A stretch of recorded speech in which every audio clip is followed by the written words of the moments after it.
Hello learners, welcome back to the channel Biznomics. तो in today's class we'll focus on the government budget. तो हम लोग यहाँ देखेंगे कि गवर्नमेंट बजट के ऑब्जेक्टिव्स क्या होते हैं, ठीक है, कि गवर्नमेंट बजट किस किस चीज़ों के लिए आता है, कि क्या एम रखता है वो, कि क्या होना चाहिए. तो ऑब्जेक्टिव्स ऑफ गवर्नमेंट बजट में there are several objectives, but हम कुछ ही ऑब्जेक्टिव्स को माइंड में रखेंगे. तो लेट्स रीड दीज 7 ऑब्जेक्टिव्स. क्या क्या है ऑब्जेक्टिव्स? तो पहला है रीएलोकेशन ऑफ रिसोर्सेज को कैसे बांटना है. Then reducing inequalities in income and wealth, कि पैसे की जो इनइक्वालिटी है, अमीर ज्यादा अमीर हो रहा है, गरीब गरीब होता जा रहा है, तो उस इनइक्वालिटी को कैसे सॉल्व करें वो देखेगा. तीसरा इकोनॉमिक स्टेबिलिटी, हमारी इकोनॉमिक स्टेबिलिटी लेके आएगा गवर्नमेंट बजट से. ग्रोथ ऑफ इकोनॉमी, मतलब इकोनॉमी स्टेबल रहेगी तो डेफिनेटली ग्रोथ तो होनी पक्की है. देन एम्प्लॉयमेंट अपॉर्चुनिटी, कि लोगों को एम्प्लॉयमेंट की अपॉर्चुनिटी देगा, ये भी बजट में होता है. Management of public enterprise, government के एंटरप्राइज कैसे मैनेज होंगे वो भी देखना है.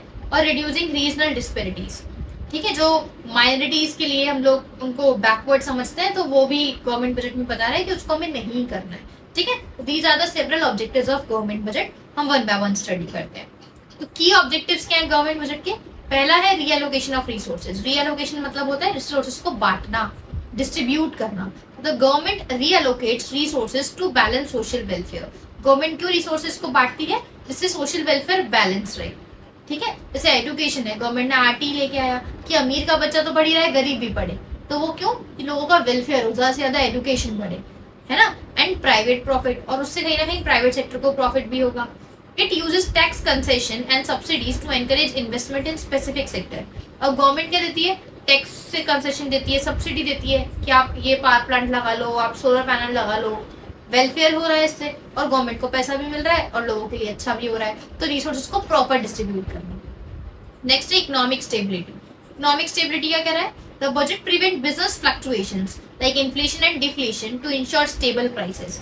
गवर्नमेंट जो बजट आता है हमारा, वो क्या प्रिवेंट करता है कि जो एकदम से महंगाई बढ़ रही है, इन्फ्लेशन हो रहा है, एकदम से कम हो रहा है, जो डिफ्लेशन हो रहा है, तो बिजनेसमैन को ये चीज सफर नहीं करनी पड़े, ठीक है. Often through policies like surplus budget during inflation and deficit budget during recession.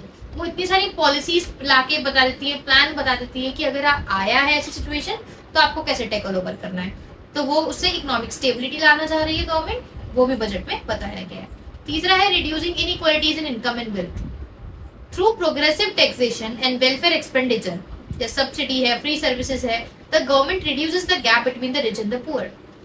पैसा ज्यादा होने की वजह से गरीब तो उस लेवल तक पहुंच नहीं पाता, बट अमीर और ऊपर लेवल कर लेता है. तो वो इनइक्वालिटीज जो है उसको गवर्नमेंट कम करना चाह रही है. कैसे? प्रोग्रेसिव टैक्स लगा के, कि जिसकी ज्यादा इनकम है उसको टैक्स ज्यादा देना है ना, और एक्सपेंडिचर करके, जैसे सब्सिडीज देना, फ्री सर्विसेज देना, ठीक है. इससे गवर्नमेंट क्या करेगी कि रिच और पुअर के बीच में जो गैप है ये बिल्कुल कम हो जाना चाहिए, ठीक है. नेक्स्ट आता है इकोनॉमिक ग्रोथ. अब इकोनॉमिक ग्रोथ, हम लोग की ग्रोथ किसके ऊपर डिपेंड है? जीडीपी पर. जरूरी नहीं है कि जीडीपी बढ़ना इसका मतलब इकोनॉमिक ग्रोथ होना, है ना. तो by facilitating public investment in infrastructure, जैसे रोड्स बनाना, डैम्स बनाना, रेलवेज को इम्प्रूव करना, और प्राइवेट सेविंग्स को एनकरेज करना, कि ज्यादा इंटरेस्ट रेट देना, अच्छा इन्वेस्टमेंट प्रोवाइड कराना. The budget aims to boost the country's overall GDP growth. तो हमारी ग्रोथ जीडीपी पे टिकी है. अगर हम इंफ्रास्ट्रक्चर को अच्छा कर देंगे तो हमारा जीडीपी ऑटोमेटिकली बढ़ जाएगा.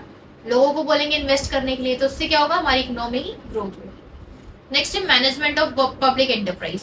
पब्लिक एंटरप्राइज का management means the budget allocates fund for the operation and growth of public sector undertakings.